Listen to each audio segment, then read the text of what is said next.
Bonjour,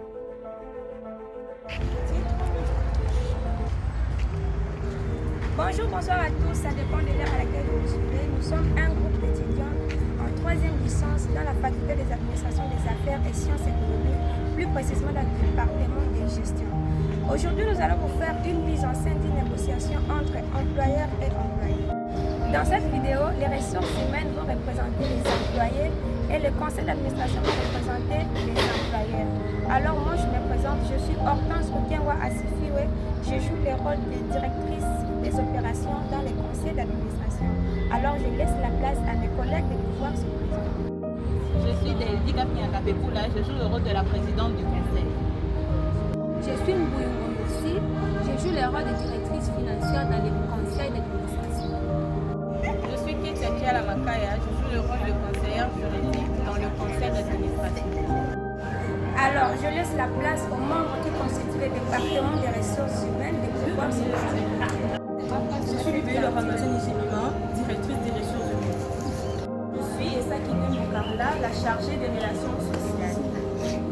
Je suis Lumoki Boumoukoubel, je joue le rôle de l'analyste de ressources humaines. Je suis Naïmi Asikikala, je suis représentante du personnel. Alors, dans cette mise en scène, nous allons illustrer un conflit réel dans le monde professionnel, dont l'objectif principal est de vous montrer qu'un dialogue peut arranger toutes choses. Bonjour mesdames, nous sommes le conseil d'administration, comme vous le savez, responsable de la stratégie et de la rentabilité de ces entreprises. Bonjour à vous, nous sommes le département des ressources humaines de cette entreprise et nous allons essayer de présenter les employés. Alors, le but de notre réunion est de parler sur une problématique qui concerne notre entreprise et dont les employés sont la partie payante. Allez-y, expliquez votre problème, nous vous aidons.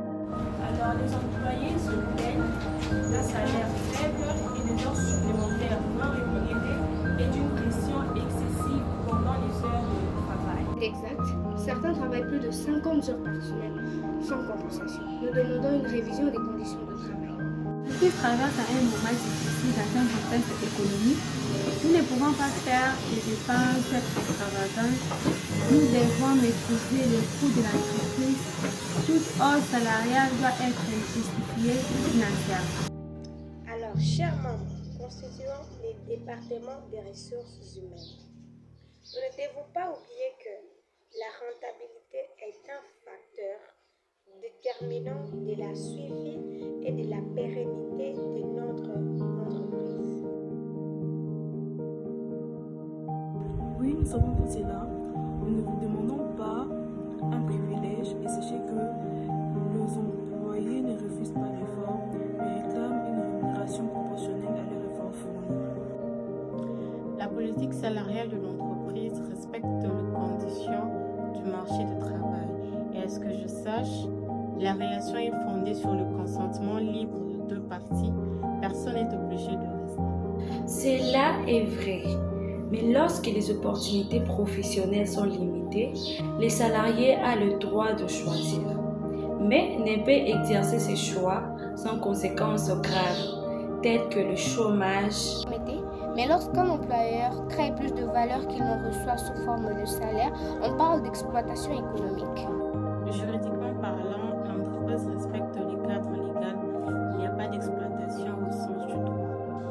Alors, nous pouvons retenir qu'une situation peut être légalement juste, mais socialement injuste. Un salarié mal rémunéré est moins productif. Plus absent, plus il a le besoin de quitter l'entreprise. C'est ce qui entraîne à une baisse de productivité. Et c'est ce que nous voulons à tout prix éviter. C'est qu'une augmentation des charges salariales doit s'accompagner d'un bénéfice de productivité et doit être économique, soutenable. Et si nous augmentons les salaires, comment compenser les coûts? Pour une meilleure organisation du travail, la réduction du turnover et une productivité plus régulière stable. Une meilleure rémunération est un investissement constituerait un investissement pour nous dépenses extravagantes.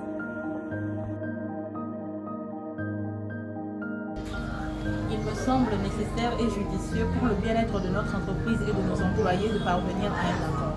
Alors après avoir écouté vos arguments, voici ce que nous proposons.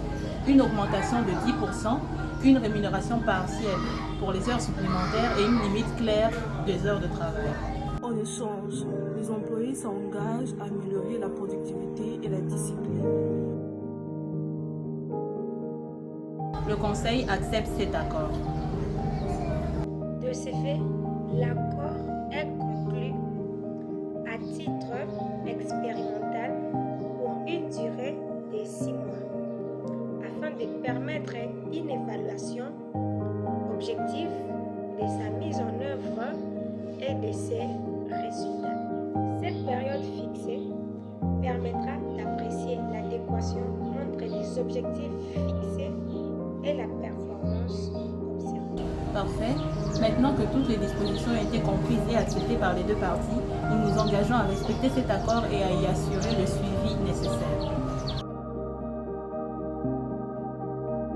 Cette mise en scène nous montre que la négociation est un outil essentiel non seulement pour résoudre des conflits, mais dans notre cas, il nous a aidé à transformer un désaccord en un accord durable. Cette mise en scène illustre également des notions clés de l'économie et de la gestion, telles que la négociation collective, la recherche de l'équilibre entre le bien-être et la rentabilité, la notion de l'exploitation économique, etc. etc. Une entreprise performante est celle qui investit aussi dans son capital humain. Voilà, c'était tout pour cette vidéo. Merci de nous avoir suivis. Merci de nous avoir suivis.